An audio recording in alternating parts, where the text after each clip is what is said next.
Jack Della Maddalena and Danny Roberts in the welterweight division. You already know. Jack Della Maddalena KO TKO. Round number 1, round number 2. Similar height, similar reach right there, but he is about 11 years younger than Danny Roberts. He's going to knock out Danny Roberts early on in this fight, like Michel Pereira did, like Francisco Trinaldo was almost able to do, and he's going to TKO him early on in this fight and get rescheduled immediately for UFC 284 against, I don't know, let's check the freaking welterweight rankings. Who are we going to give? Jack Della Maddalena. Let's give him Chaos Williams for UFC 284. Let's give him Daniel Rodriguez for UFC 284. There's a lot of good matchups, but speaking of this one, Danny Roberts is not good, man. The chin of Danny Roberts really is not that good. He's pretty tall, pretty lengthy, good at staying at range and picking his opponents apart on the outside and winning the fight that way. Sure, he was able to do that on Ramazan Emeev. Robbery.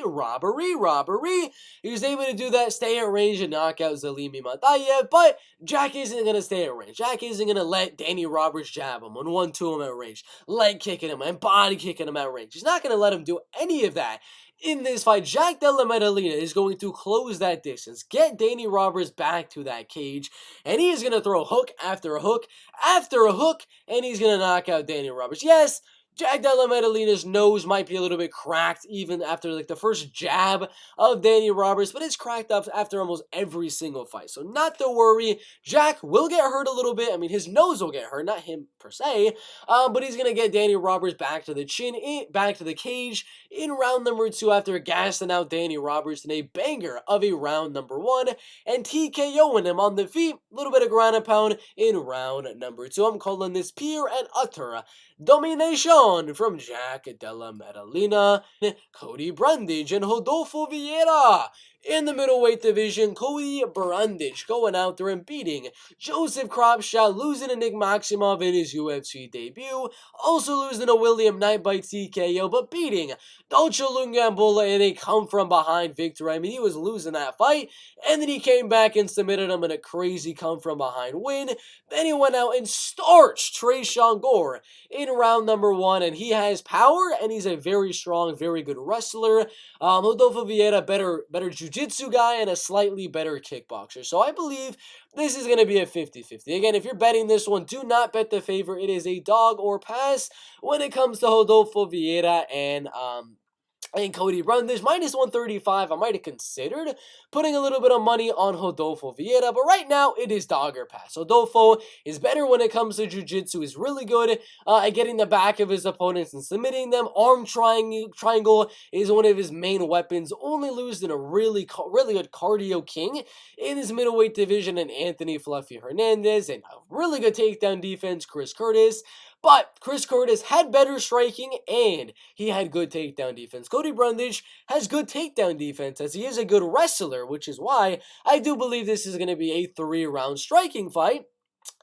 But is Cody Brundage the better striker? No. I do believe Rodolfo Vieira is going to be the better kickboxer, going to be landing more volume on Cody Brundage, better kicks, better jabs, 1-2s, and things like that. It comes down to, can Rodolfo Vieira land that volume without getting caught by the power that is Cody Brundage? Because Cody Brundage has huge power in his hands to easily go out there and TKO Rodolfo Vieira. If he's able to catch that chin of Rodolfo Vieira and of anyone in this middleweight division, he can knock out almost anyone in this division. So I do have Rodolfo Vieira winning by a unanimous decision, but Cody is live to catch that chin of Rodolfo Vieira. I believe this is going to be 3 rounds of striking, a few takedown attempts here and there from Rodolfo Vieira, maybe some clinching, and Rodolfo trying to get the back of Cody Brundage. But overall, mainly a striking bout, Rodolfo by decision.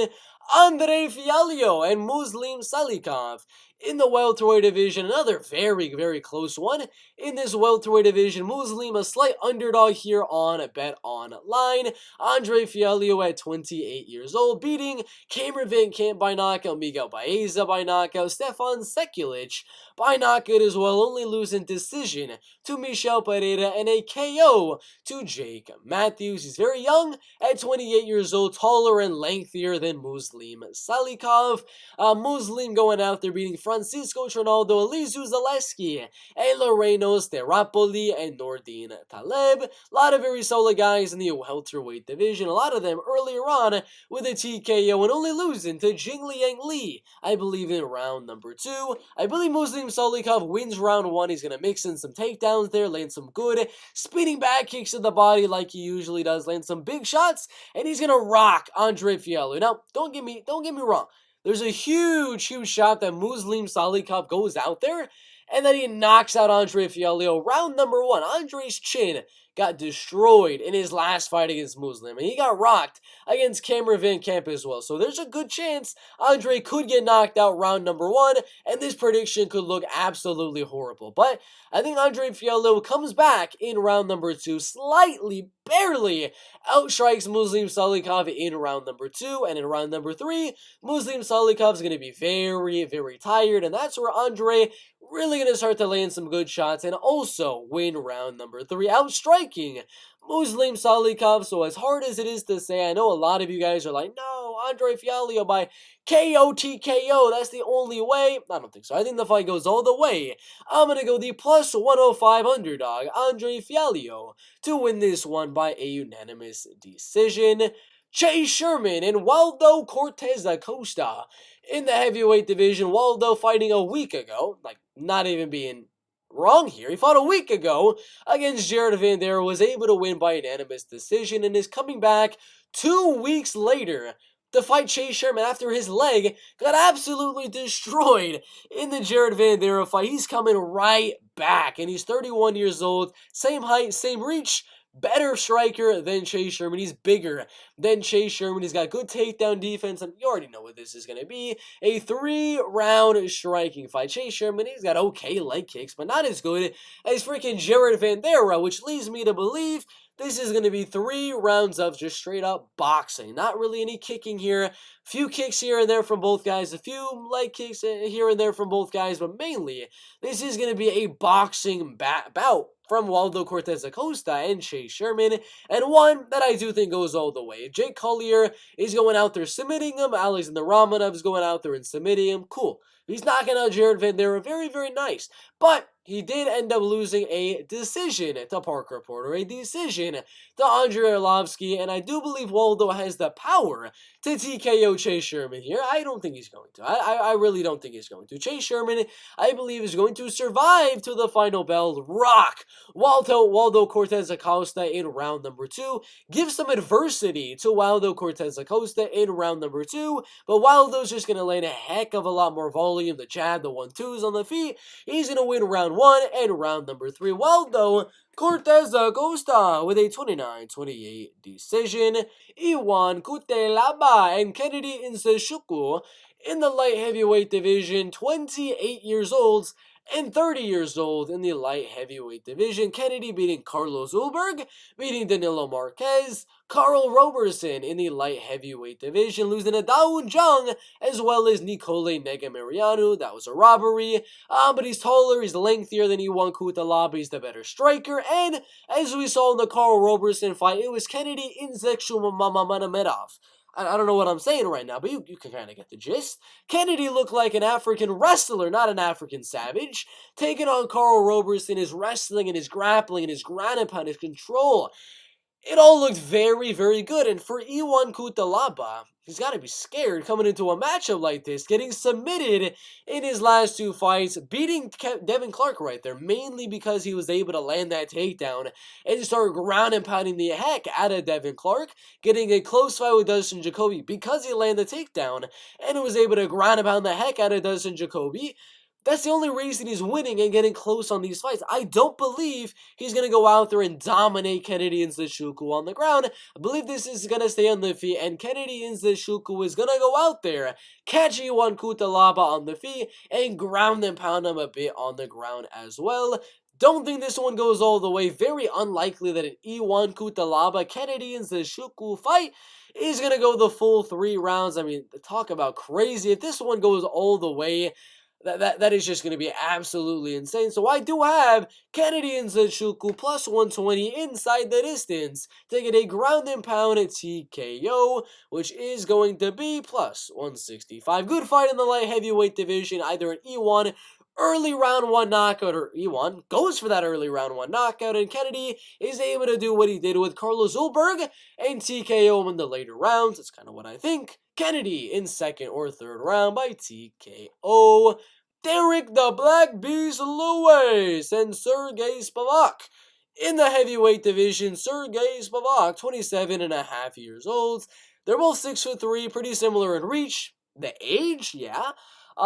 Sergey is about 10 years younger than Derek Lewis right there. Not as experienced. Obviously, Derek is 10 years older than Sergey Spivak, and he has 2 times the amount of fights as Sergey Spivak, but you already know. I know Taito Ivasa didn't go out there and wrestle Derek Lewis, didn't go out there and destroy Derek on the ground. I know Taito Ivasa, Sergey, and Cyril Gane, they weren't going out there and grappling and wrestling with Derek Lewis. They weren't dominating him on the ground or anything like that. Usually, if he's losing, it's with the speed and the things like that of the other opponent, like Cyril Gane, like Taito Ivasa, like Sergey Pavlovich. They're all able to get inside and crack Derek Lewis on the feet. But this is a different type of a matchup, because all the guys that he's losing to and the guys that he's beating, none of them are going out there trying to take him down. I mean, yeah, Curtis Blades, and he was able to land that uppercut, but if Sergey Spivak is able to stay away from that one uppercut of Derek Lewis right here, he should be able to win this one. I mean, he should be able to stay at range on Derek Lewis, make it a very technical striking bout. Throw a jab, feint the takedown, have Derek try to defend that takedown, get the fight close, clinch up with Derek Lewis, and work trips. Not gonna want to come in for a double leg, not gonna want to come in for a single leg. Anything like that. That's not the game plan of Sergey. We saw what happened with Curtis Blades.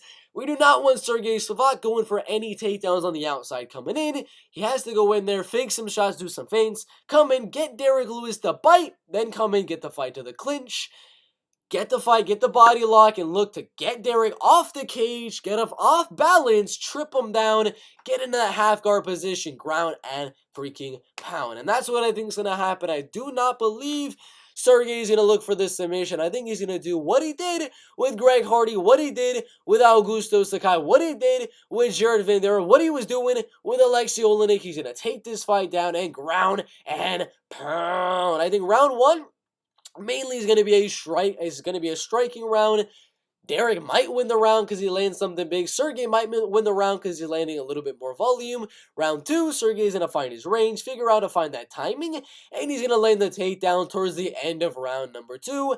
Round number three, he's going to figure out that time. He's going to get the takedown easily in round number three, and that is where Sergey Spivak really is going to start to freaking ground and pound, elbow, and cut up Derek Lewis in round number three. And that's where Sergey Spivak is going to TKO Derek Lewis in midway through this fight. Right before championship rounds, I think Sergey will get that trip takedown in round number three and ground and pound TKO the former title challenger in Derek Lewis. Good fight though, Sergey Spivak and Derek Lewis. I got Sergey winning round one, winning round two, and TKO in Derek Lewis in round number three.